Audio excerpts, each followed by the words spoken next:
talk about the book entirely. And so I want to start, before we get to the poems themselves, to invite you guys to say a word or two, please, about reading with Patrick. We don't need to spend a ton of time on this, but what did you think about it? What was, there's David J. Celeb on screen. How you doing? Thank you for doing that. What did you think about the book? I believe it is an important book in a lot of ways. I'd love to hear your thoughts, please, about why it is an important book. What is the meaning of it? In a second, after we talk about that, I'm also going to ask you, what are the poems doing there, right?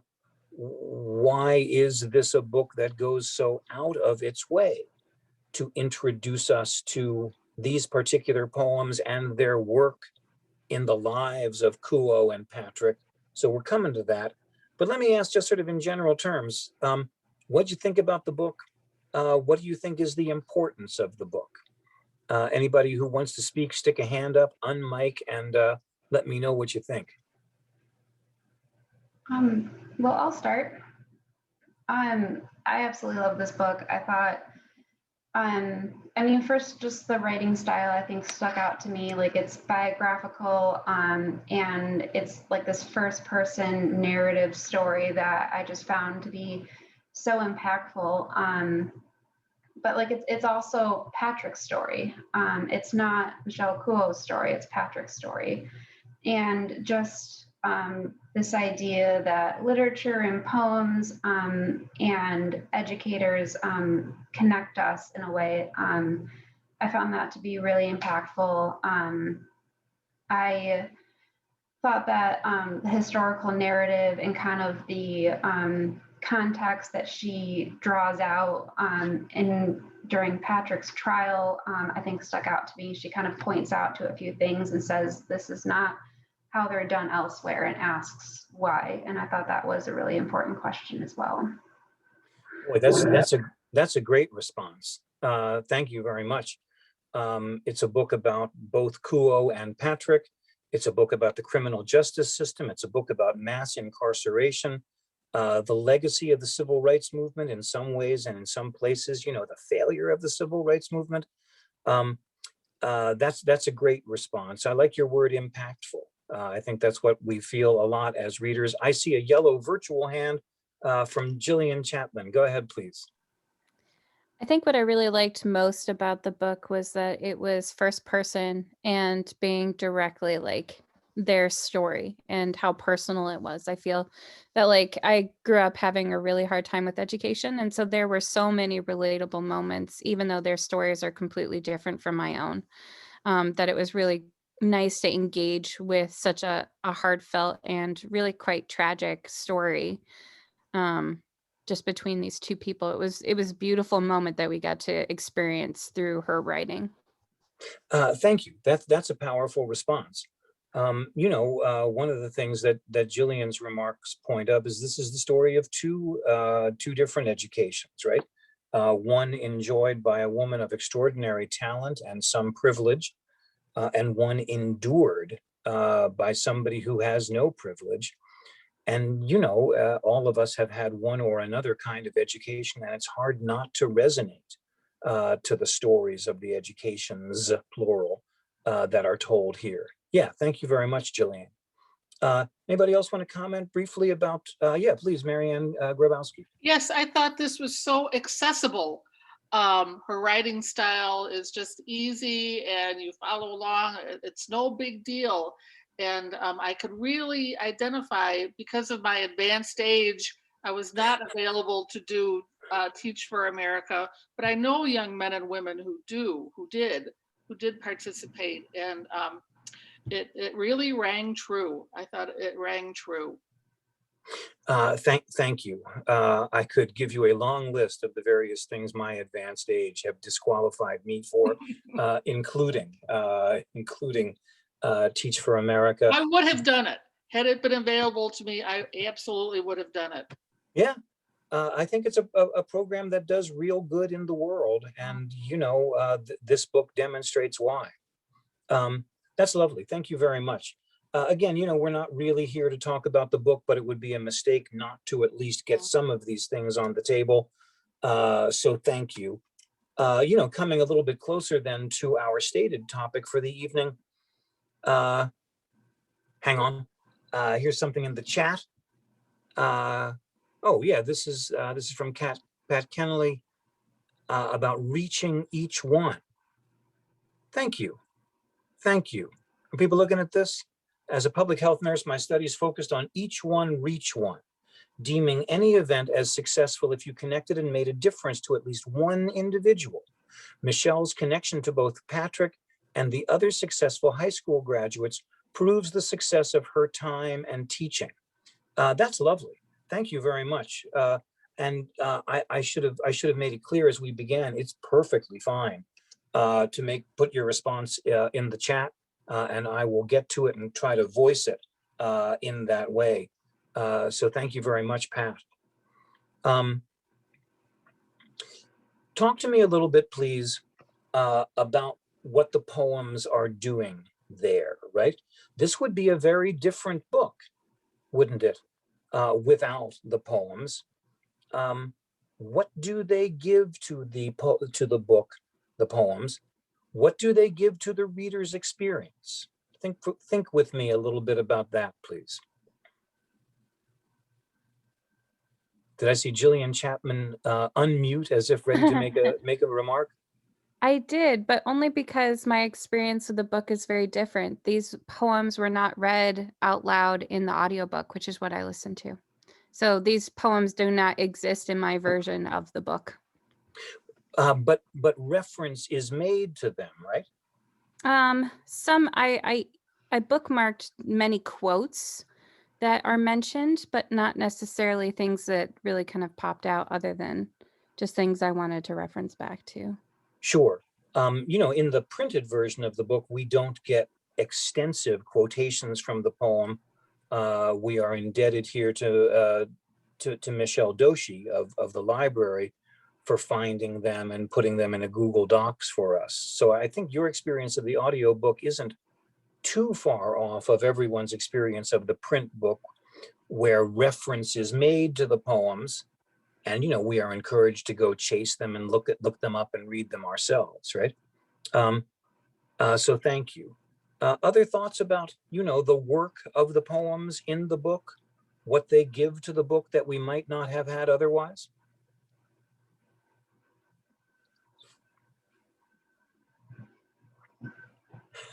I found it to be in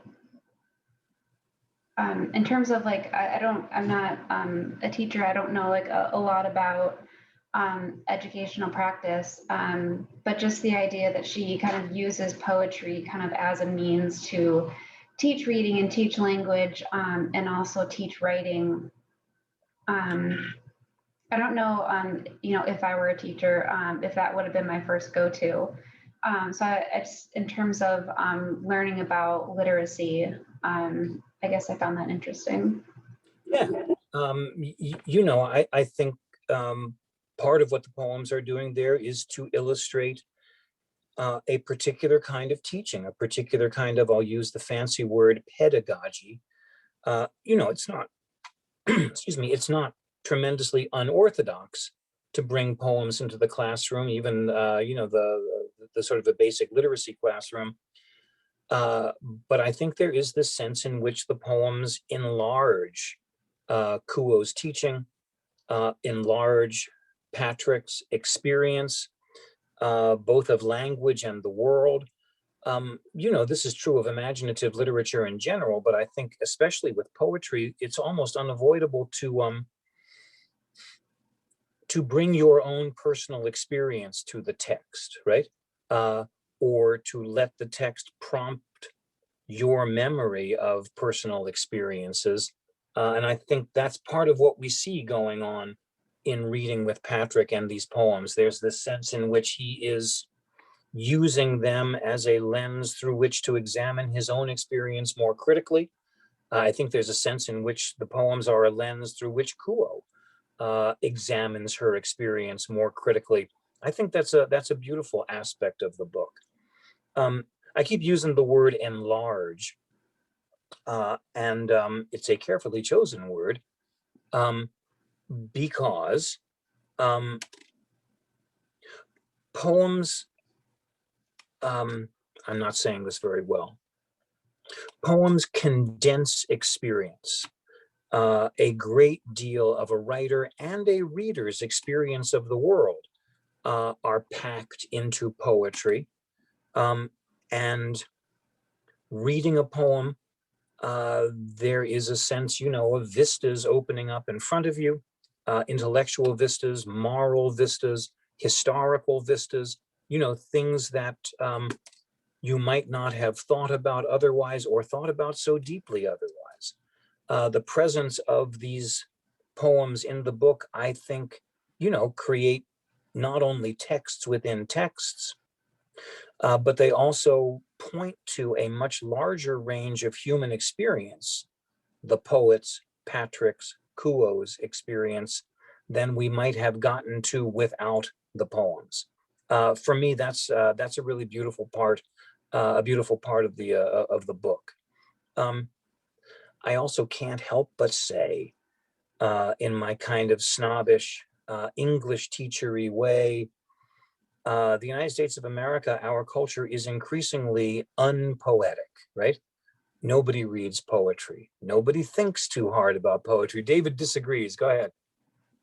David agrees. I absolutely agree. And God bless Michelle Kuo for bringing this stuff to the front, for introducing into a book that got a good deal of play in the press and in sales, introducing into that poems that we might not have read otherwise. The opposite of poetry is prose. The opposite of poetic, I love this word, is prosaic.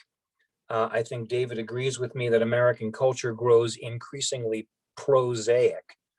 And this book is a small corrective to that. I see something else in the text, and this is from Pat Kennelly, who says, I always like to hear the stories of the seminal language, events, thoughts that inspire authors, especially poets. I like that Michelle shared her seminal poems with her students in hopes to provide inspiration. That's really nice. A kind of quick and dirty way of saying what Pat is saying more thoughtfully is the poems provide a kind of a backstory for Michelle Kuo's experience, to some extent, a backstory for Patrick's experience, and they enlarge the book. They enlarge what we're reading about. Once again, the Lake Forest and Lake Bluff libraries, right, have provided you with a bunch of wonderful resources to talk a little bit more directly about reading with Patrick than we are going to tonight. But I wanted to at least get those couple of things said. I'm about to make a transition into talking about the poems themselves. Before I do, what would anybody add? What would anybody add about the book, the role of the poems in the book, stuff you learned about the South, stuff you learned about race and racism in this book? Last chance before we move on. Go ahead, please, Jillian. The thing I thought kind of hit me a little bit hard was the students that didn't make it were practically in line before him in the courtroom for their trial dates and stuff, and the amount that these people have to go through just to even get a trial date was very shocking. Yeah, one public defender for the whole city. It's a really, really ugly picture of a dysfunctional corner of our justice system. And, it's a valuable thing for privileged white people like us to be reminded about. Yeah, thank you very much. What would anybody add? Stuff about the book itself before we go into the poems themselves. Marianne, go ahead, please. May I just say that I have always loved haiku. And her use of haiku, I think, is very, it's kind of essential. It adds a nice touch. How every word can be so meaningful. You Yeah. only have so many words to use, and every word is important. Lots of stuff to say about this, and I am not an expert in haiku. Or I. You may be closer to it than I am.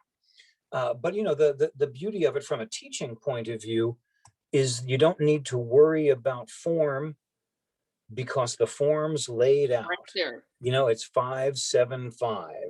You tell your students that and say, okay, I've done my part. Go And ahead. they're given a framework. They're given, you know, the educational buzzword these days is scaffolding. They're given a kind of a scaffolding to work with. The other thing about haiku is just how ancient it is as a literary tradition. Centuries and centuries and centuries of writers internationally working with those 575 templates. It's a remarkable thing to think about. I quite loved the presence of the haiku there, and she goes right back to you know, the classics, Basho and Dufu. It's wonderful stuff. Thank you. Isa. I don't know Isa, but I enjoyed it. All right.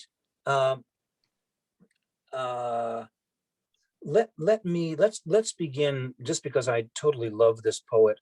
Let's begin with my father's love letters. Yusef Komunyaka, a really important American poet. Let me say just a couple of things about him, and then I will. Hey, thank you. That's fantastic. And then I'll read a little bit of this, and then I'm going to ask you guys some questions. Yusef Komunyaka, a very distinguished and I think a very important American poet, born in 1941 and still with us. He was born in Bogalusa, Louisiana. They call it Magic City, and one of his early collections of verse was entitled Magic City. He was born as James William Brown. James William Brown, but somewhere in his late 20s, he reclaimed his grandfather's African name.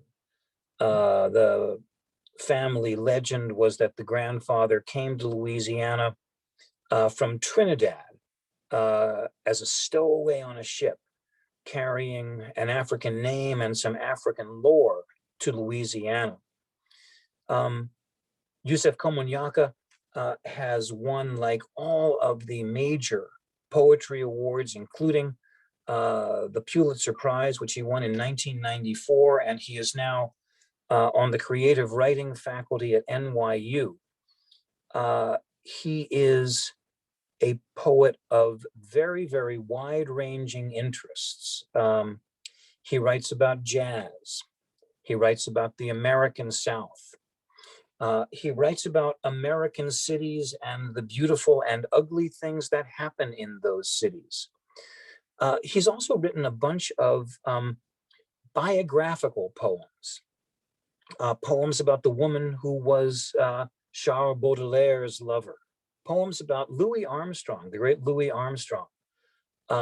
There's a suite of poems about a turn of the century African-American elevator operator who was the anatomical model for the great American painter, John Singer Sargent. The elevator operator whose name I have forgotten was built, very muscular guy. And when Sargent wanted to paint somebody with a classical male physique, he called this guy up, and he becomes one of the subjects of Komunyaka's work. Many of us remember Komunyaka's poetry about the Vietnam War. Komunyaka was a Marine, a combatant in the late years of the Vietnam War. And, you know, while my point is he writes about all kinds of things and his imagination is larger than this one event, he wrote some really indelible poems about the Vietnam War. I'm going to just mention two that I hope you will go forth and read someday. One is a heartbreakingly beautiful poem about the United States Vietnam War Veterans Memorial there on the Mall in Washington, D.C. You know that the memorial on the Mall is made out of highly polished black marble, in which the names of the war dead, every last one of the 54,000, are inscribed. And because the marble is highly polished, visitors see their reflections in it and see the names of the dead crossing their reflections.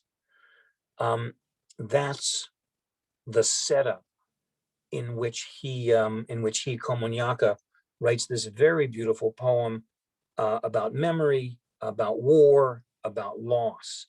The title of the poem is Facing It, Facing It. And I urge you to drop everything as soon as we are done tonight and go read Yusef Komunyaka's Facing It. There's also a less well-known poem by Komunyaka I would like to tell you about briefly, called Hanoi Hannah. Hanoi Hannah. There was no such person. She was a character created by the North Vietnamese Army and the Viet Cong to do propaganda broadcasts to demoralize American troops. Loudspeakers would be set up in the jungle near American positions. Hannah would come on and say things intended to discourage and frighten American combatants. At the death in '68 of Martin Luther King, the North Vietnamese found a huge propaganda opportunity, an opportunity to sow division between Black and white American troops. And in this poem, a monologue by Hanoi Hannah, the propaganda broadcaster, she taunts the Black soldiers for still being loyal to a country that was complicit in the death of Martin Luther King. It's a heartbreaking poem. It's one everybody needs to read. For your notes, Facing It and Hanoi Hannah, these are the Yusef Komunyaka Vietnam poems I recommend. It's a mistake to think of him as a Vietnam poet because he's into all these other things that I mentioned, but I wanted to put a little bit of emphasis on that. All right, I'm going to read this to you, and I'm going to ask you three different questions when we're done. I'm going to ask you to characterize the son, in whose, I believe now, grown-up voice the poem is spoken. I'm going to ask you to characterize the father, and then I'm going to call attention to a particular troubling image in the poem, and I'm going to ask you to explain it to me. It's the image of the fine 5-pound wedge. So bear those in mind as you hear me read this. Characterize the son, characterize the father. Tell me what the 5-pound wedge is doing there. Here we go. I clear my throat for dramatic effect. My father's love letters. On Fridays, he'd open a can of Jack's after coming home from the mill and ask me to write a letter to my mother, who sent postcards of desert flowers taller than men. He would beg, promising to never beat her again. Somehow, I was happy she had gone, and sometimes wanted to slip in a reminder how Mary Lou Williams' polka dots and moonbeams never made the swelling go down.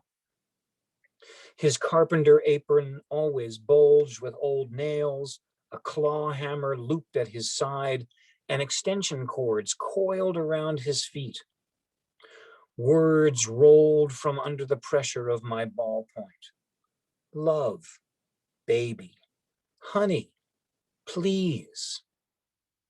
We sat in the quiet brutality of voltage meters and pipe threaders, lost between sentences. The gleam of a 5-pound wedge on the concrete floor pulled a sunset through the doorway of his tool shed. I wondered if she laughed and held them over a gas burner. My father could only sign his name, but he'd look at blueprints and say how many bricks formed each wall. This man, who stole roses and hyacinth for his yard, would stand there with eyes closed and fists balled, laboring over a simple word, almost redeemed by what he tried to say. I love that poem. Michelle, if you bring me back, please, to the group, I will start asking these questions. Thank you. Perfect. Tell me about the son, the kid. We have two versions of him, don't we? We have the little kid going through the experience, and then the presumably older person thinking back on the experience. Who is he? Tell me about the kid. Tell me about the grown-up he becomes. How does the poem characterize him?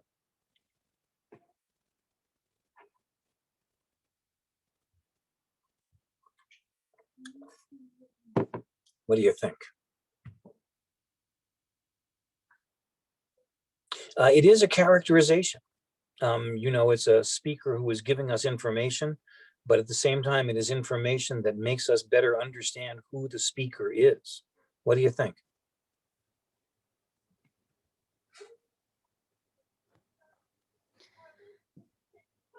I feel like it's complicated. For sure. Because we all kind of romanticize our parents in a way when we're children, and as in a different way, but similar way as adults looking back on our childhood.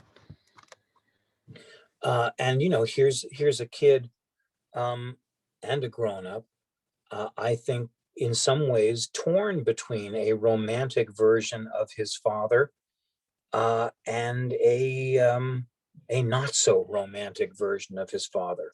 He wants to see his father as a hero, but he also has to see his father as a brute. Think about how the word brutality, used to characterize the tools, also characterizes the dad. So yeah, we see the kid in the grip of these two competing versions of his father. That's nice. Thank you. David, go ahead, please. Well, I think what complicates that, obviously, is that he, as a boy, ends up living with his father after his mother leaves. Yeah. So as much as he is missing his mother, he is depending upon his father, obviously, for his survival. And so that makes his feelings, his emotions, his relationships to both of them even more complicated as a little boy, right? Oh, that's really good. That's really good. And by the way, this is the pathos of childhood. You get so angry at them, and yet you recognize your utter abject dependency on them, them being your parents. That's a really nice observation. That is part of what's going on in the poem, and you articulate it very nicely. Thank you. Anybody want to add something about the kid, the characterization of the kid in this poem? Then tell me about the dad. What do we learn about the character of the dad? This also is complicated, as you guys say. Who is the father? How does the poem and the speaker show us this character?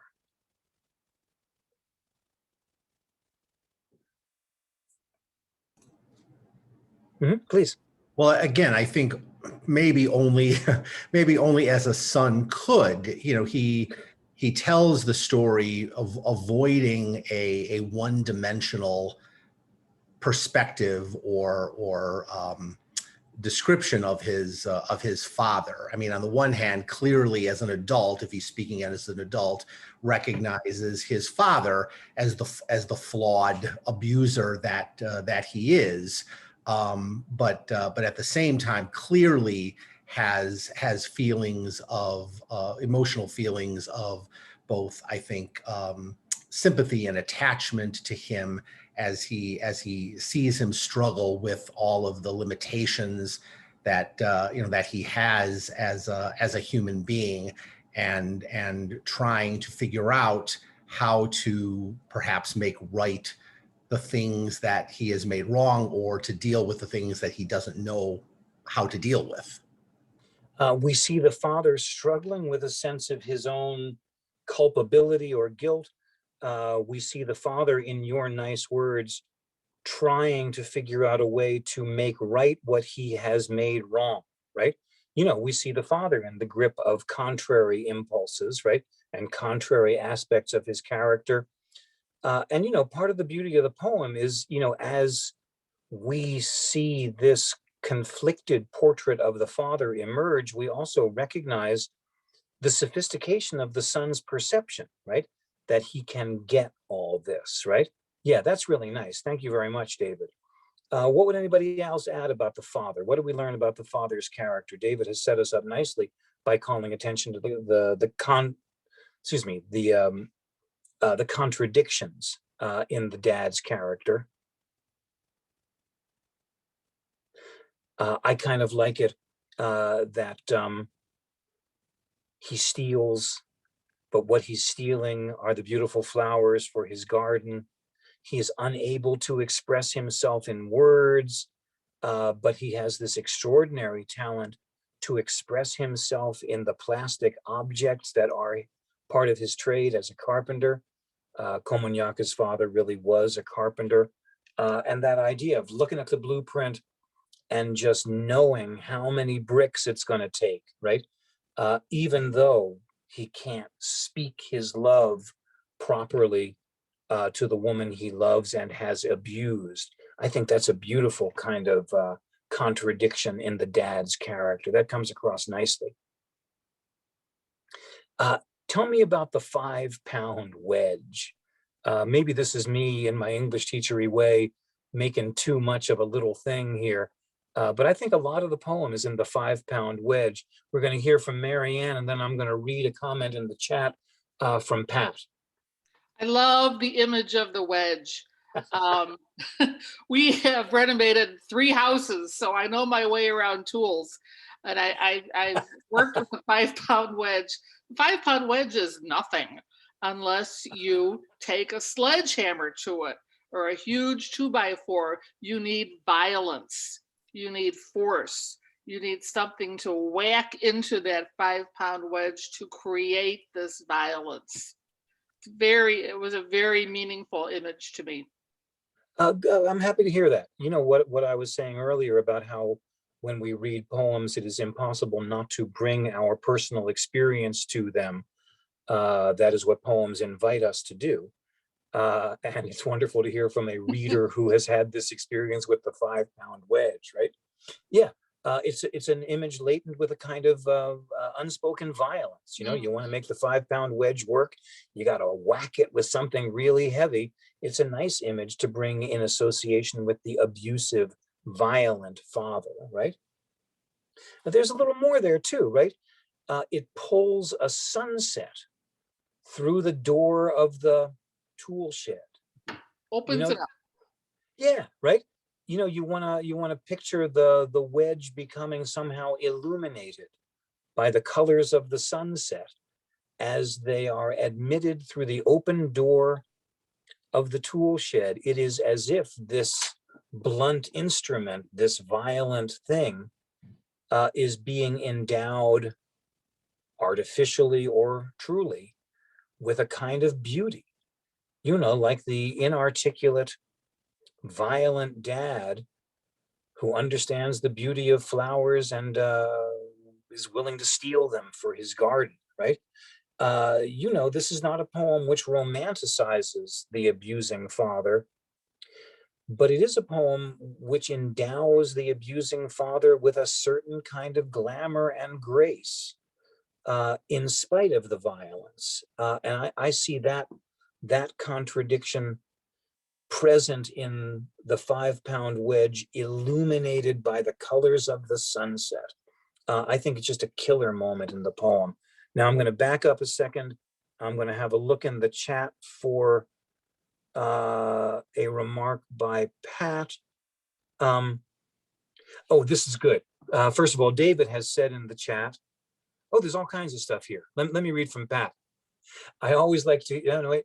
I've seen my father-in-law carpenter, this is Pat, use a wedge to do a variety of carpenter tasks, splitting large logs into firewood, using multiple wedges to split large trees into workable planks, wetting a wedge, to cut tooth and nail indentations in planks.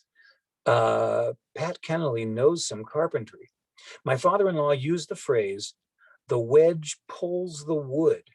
So I think the poet is referring to wedge, possibly wet, pulls a sunset is carpenter language. Oh, that's great. That's really great.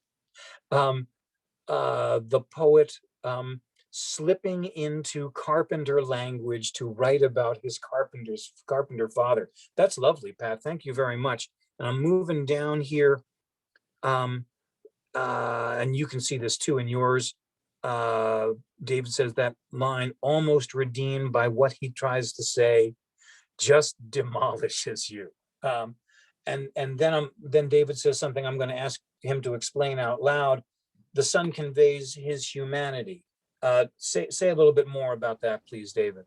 Well, I was responding to what you were just saying about how the son is characterizing the father, how he's, perhaps trying to romanticize him or convey some kind of bravery behind him. I think that, what he does with the description in the poem is to just convey his humanity. I think what would be so easy would be to just, let him be portrayed or let lie the image of him as just a complete monster, rather than realizing that this is this is a man with all kinds of conflicts going on inside of him. Yeah, and the word redeem is a powerful one, right? Almost redeemed, but by what he tried to say. The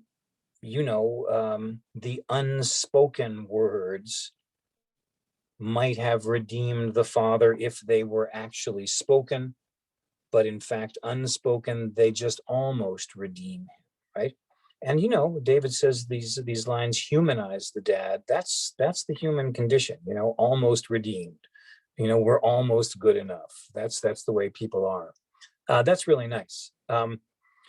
Turns out I wasn't messing around when I said the wedge really is the heart of the poem, and you guys respond to it beautifully.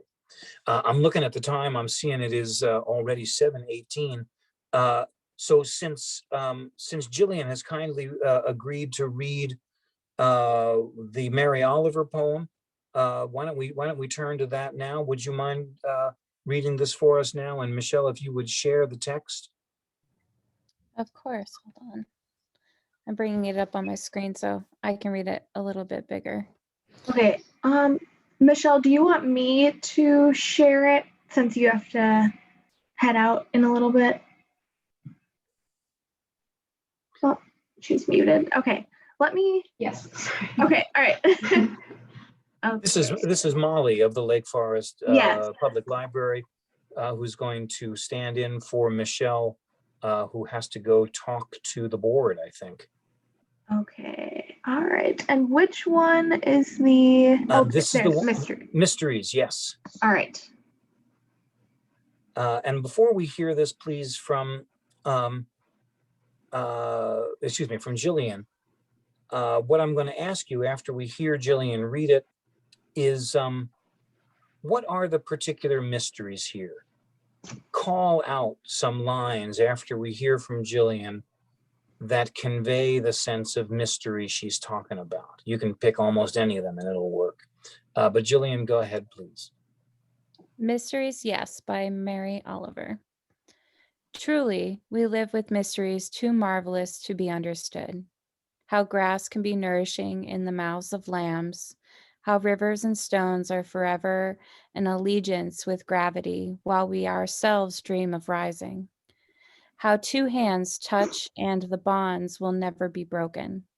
How people come from delight or the scars of damage to the comfort of a poem.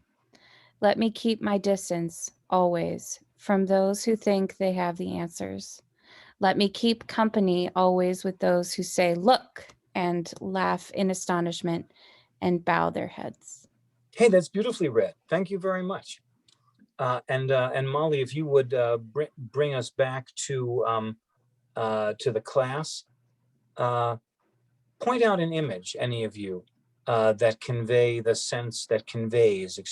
sense of mystery that Oliver is talking about. Again, almost all of them work. All of them work.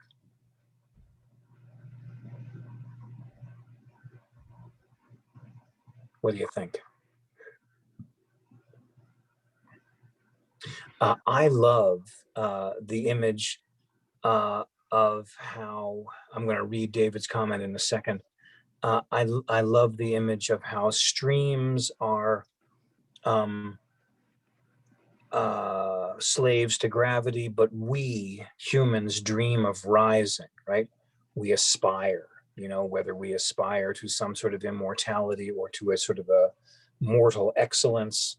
That's our condition. We point upwards, but the rest of nature obeys gravity.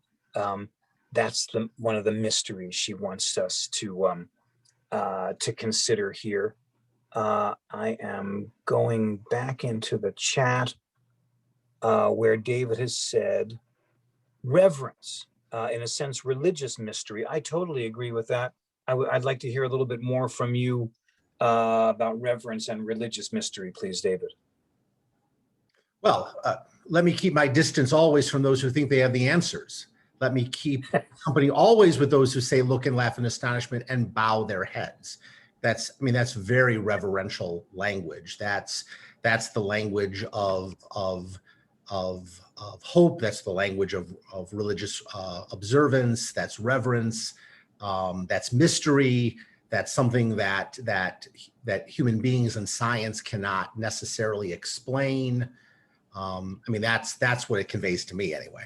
That's beautiful. Thank you very much. I really think that is that is at the heart of the poem. I got to say too, I like it that you say religious reverence, rather than spiritual reverence. There's nothing wrong with being or saying spiritual, but it's become such a buzzword in our culture, and we use it in preference to the word religious, almost as if religion is like a bad word, right? It is a poem, I think, with religious reverence, right? For the mysteries of the ordinary world. I love that image. And it is a very Christian image of the grass turning to nourishment in the bodies of lambs, right? It's a plant growing on the ground the one minute, and the next minute it is part of the animating principle or animating force in the heavily Christian image of the lamb, right? I think that really works. Pick any of those images, and you have a sense of that religious reverence for the mystery of being that is, I think, centrally addressed in this poem. I've got a little gloss I wanted you to know. Mary Oliver, who died 2 years ago. Her dates are 1935 through 2019. Mary Oliver, a poet from Ohio, a poet preoccupied with the beauty, the mystery, and the sense of indwelling divinity in the natural world. She was also a great reader of John Keats. John Keats, the beautiful, died young, legendary romantic poet. And I believe this poem is a response to or a continuation of a famous line from Keats. This is one of those places where contemporary readers remember this throwaway line better than we remember some of his poems. The line occurs in a letter to one of his friends. I think the friend was a painter named Benjamin Hayden. And he says in this letter to his friend, poets need to cultivate, these are my words, poets need to cultivate the faculty of, Keats's words, negative capability. You want to be a poet, you want to be an artist, says young Keats in this letter, you got to cultivate the negative capability. And negative capability, again, it's a line that has sort of echoed for more than 200 years. Negative capability is the ability to sustain a sense of mystery without needing the mystery solved or answered.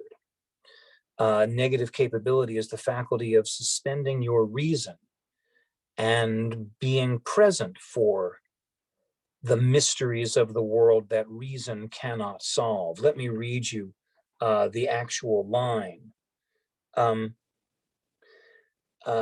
Negative capability is when the poet, quote, is capable of being in uncertainties, mysteries, doubts, without any irritable reaching after fact and reason. I'm going to give that to you one more time because I think it is so beautiful. This is the most quoted line from Keats's letters, and I'm quite certain it's what Mary Oliver was thinking about in Mysteries, yes. When a poet is capable of being in uncertainties, mysteries, doubts, without any irritable reaching after reason and fact. You know, in a lot of ways, that is a definition of romantic poetry. Romantic poetry which privileges intuition, passion, emotion over logic and reason.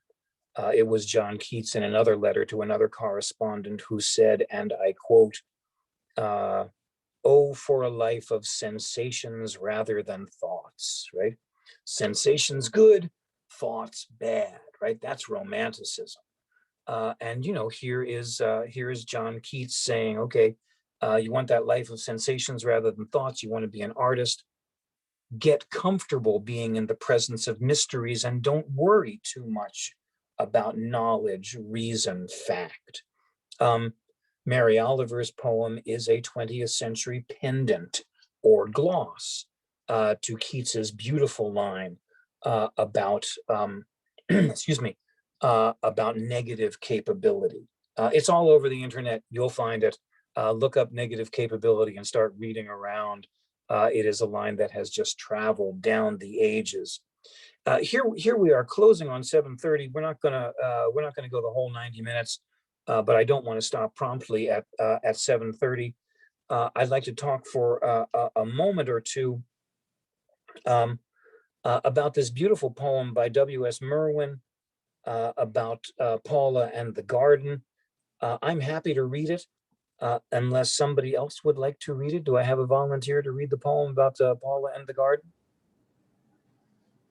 All right, David's going to read it. Let me say a quick word about Merwin himself.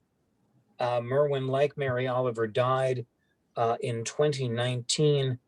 I believe he got to be like 92 or 91. His dates are 1927 to 2019. A beloved Paula in late spring. Thank you. Another poet who won all the major awards, including the Pulitzer Prize and the National Book Award. W.S. Merwin was the United States Poet Laureate in 2010. And in addition to being an important critic, an important translator, and an important interpreter of Buddhist thought for Western minds, he was a poet of a widely ranging set of interests. He lived the final decades of his life in Hawaii and wrote a great deal about Hawaii. At the end of his life, many of his poems had a kind of an environmental turn, and like this one, many of them talk about gardens. Like Komunyaka, Merwin wrote a good deal about the Vietnam War. He was not a combatant in the Vietnam War, but he was one of a chorus of important protest poets of the war, and a really interesting life. Lived everywhere, knew everyone, friends with Ted Hughes, the great British poet, and poor doomed Sylvia Plath, Hughes's wife. They all were buddies in London in the 50s. Remarkable life, remarkable imagination. We're going to hear David read this, and then I got 3 questions I'm going to ask everybody. You'll notice the poem has no punctuation, and I'm going to ask you what's up with that? What does it mean that this is an unpunctuated poem? What does it do to your experience as a reader? I'm also going to ask people to think about the first 3 words of the poem. Let me imagine. What does that mean? What does that make you think? And then finally, I'm going to ask somebody to explain a line which I find a little bit opaque or hard to follow, and that is the ancient defenses against the dead. In the imaginary garden, he's talking about those defenses will be gone. And I'm not sure I understand what those defenses are. So again, David's going to read this, and then I'm going to ask you these 3 questions: absence of punctuation, let me imagine, defenses against the dead. So David, if you'll go ahead, please, and read this now. To Paula in late spring. Let me imagine that we will come again when we want to, and it will be spring. We will be no older than we ever were.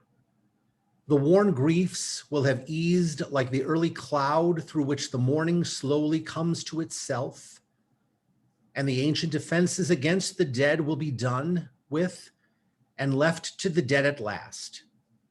The light will be as it is now in the garden that we have made here these years together of our long evenings and astonishment. So beautiful. Thank you for reading that. That's very well done. It's a poem whose tone is a little hard to identify. It sounds melancholy.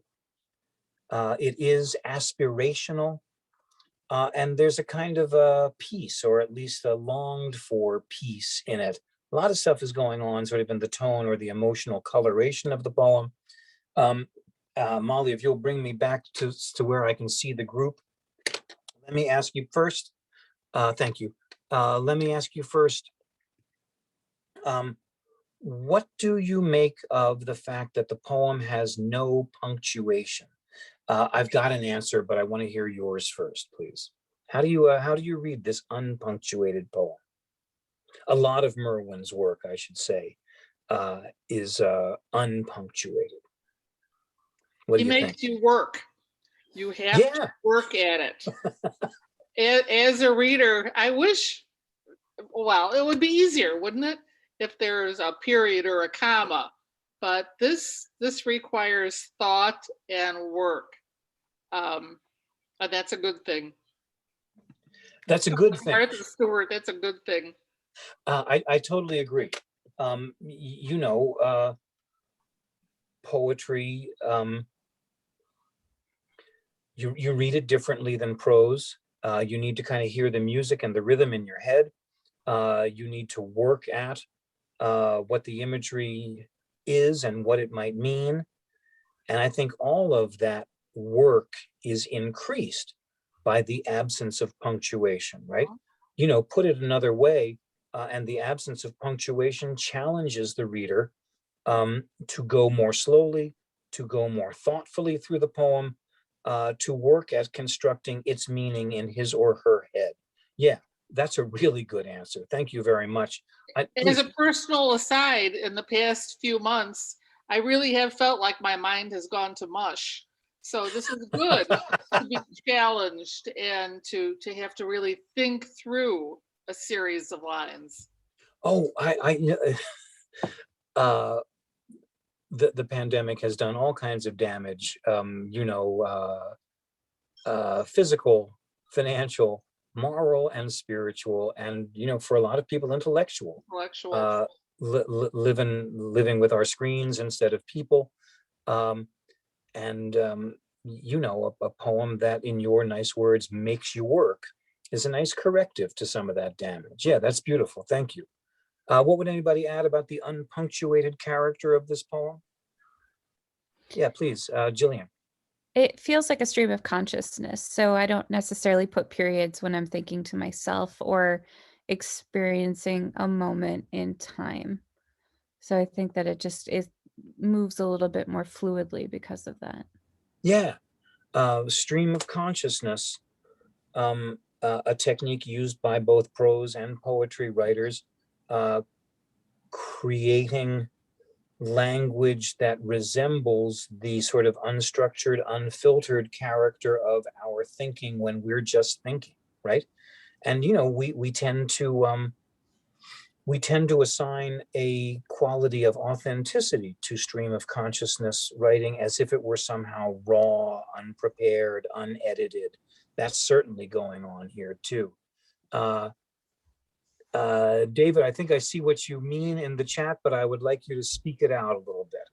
Well, I think, again, related to stream of consciousness, the lack of punctuation, there is no beginning, there is no end. I mean, I think what he's throughout conveying is this sense of eternity or paradise or afterlife. Yeah, that's really good. That's really good. Thank you. The absence of punctuation to make what editors call an end stop reinforces the illusion of timelessness or eternity that the poem tries to conjure. You guys are good. This is all right. I've been talking to undergraduates all day, so it's fun to talk to grown-ups who have some of this stuff under their belt. That's really well done. I have nothing to add that is any deeper than what you guys have said. Thank you very much. Let me ask you to explain that line, which in some ways is really filled with pathos. Let me imagine the following, right? What's suggested by let me imagine, please? I actually think it's pretty ironic for this year specifically. Let me imagine that we will come again. Put that in context of 2020. When it's hard to imagine Mhm. that we will come again, hard to imagine that there's going to be anything after this. Yeah, no, I can't argue with that. Yeah, I was gonna say it's like an escapist, like he's trying to escape a currently terrible situation and imagine something better, which is, yeah, it just really resonates right now. Yeah, thank you. A little earlier, David said this might be a poem about the afterlife. And if we follow that way, then let me imagine takes on this extra kind of emotion, maybe sort of pathos or sadness, right? Let me imagine, even though maybe it's not true. Let me imagine, even though perhaps I have real good grounds not to imagine this, right? The plea, let me imagine, suggests the implausibility of this pretty vision of timelessness and peace, right?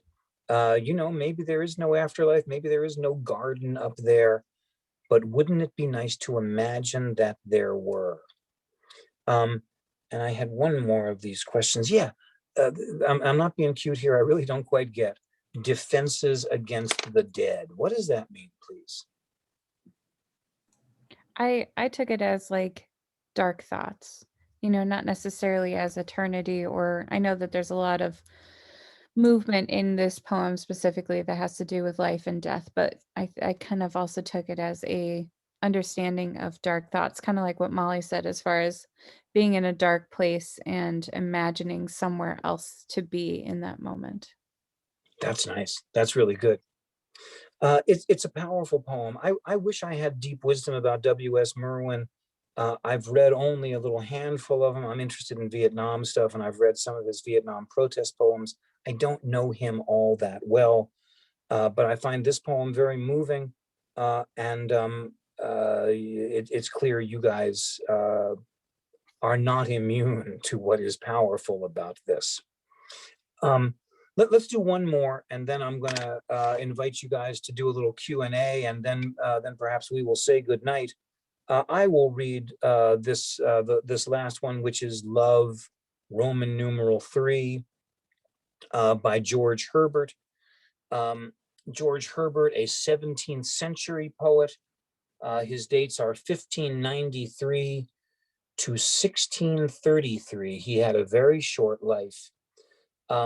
He is a member of a group retroactively called the metaphysical poets. They got named that in the 18th century by the great Samuel Johnson. And I believe Johnson used that expression as a term of derision, suggesting that these poets, even in talking about ordinary things, bring in all this metaphysical apparatus from religion and philosophy to dress up their ordinary earthly thoughts. Other metaphysical poets include Abraham Cowley and the great John Donne. Like John Donne, George Herbert was an Anglican priest. John Donne converted from Catholicism and became the dean of St. Paul's, the boss of all the Anglican priests of his generation. George Herbert occupied a much more modest station in the Church of England. He was a regular old parish priest and is said to have lived a life of great charity and sacrifice. Little footnote, he is known for a number of poems we remember as shaped verse or concrete poetry. This is not one of those. Shaped verse or concrete poetry is the poetry that is laid out on the page in a shape that reinforces its content. One is called the altar, A-L-T-A-R, which is written in the shape of an altar. One is called Easter wings, which is written in the shape of two pairs of wings. Look them up, they're beautiful. This is a poem about not human, but divine love. Not eros, but what the Christians call agape, which is undeserved, unmerited, unconditional love that God feels for the faithful, right? So the love that is speaking here is the voice of Christian agape, the voice of God's love for creation. Love excuse me, let me start again. Love bade me welcome, yet my soul drew back, guilty of dust and sin. But quick-eyed love, observing me grow slack from my first entrance in, drew nearer to me, sweetly questioning if I lacked anything. A guest, I answered, worthy to be here. Love said, you shall be he. I, the unkind, ungrateful? Ah, my dear, I cannot look on thee. Love took my hand and smiling did reply, who made the eyes but I? Truth, Lord, but I have marred them. Let my shame go where it doth deserve. And know you not, says love, who bore the blame?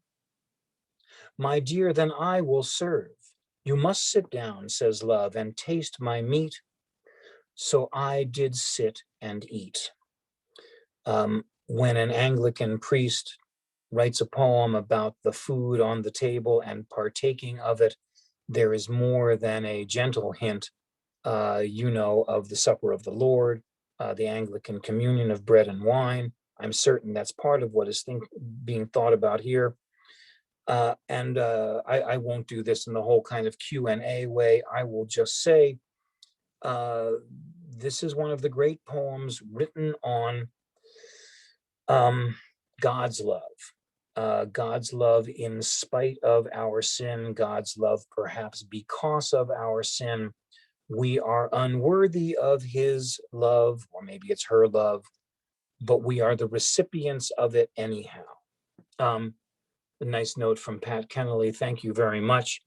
I will stop, and with just a minute or two more before the bell rings, let me ask real quick, questions, thoughts, things you would like to say about these poems, and then we will call it a night. They're beautiful in context of the book, for sure. They are And- beautiful. Mhm. I cut you off. I'm sorry. Oh, it's okay. I mean, that's the gist of it. I mean, in the moment in which that she goes over these poems with Patrick, they're definitely her way of trying to encourage him that there is life past this experience that he is going through. Yeah, I couldn't agree more. I couldn't agree more. They're beautiful on their own, and they are beautiful in the context of the book, where they are deployed to open up a kind of a wider world for Patrick. Yeah, thank you very much.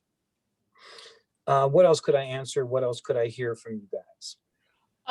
It was a wonderful surprise that this nonfiction account of the relationship between this woman and this young man included these lovely poems. Yeah. Like you said, poetry is so not covered, I guess is the word, in American education right now. And this was a lovely, lovely surprise.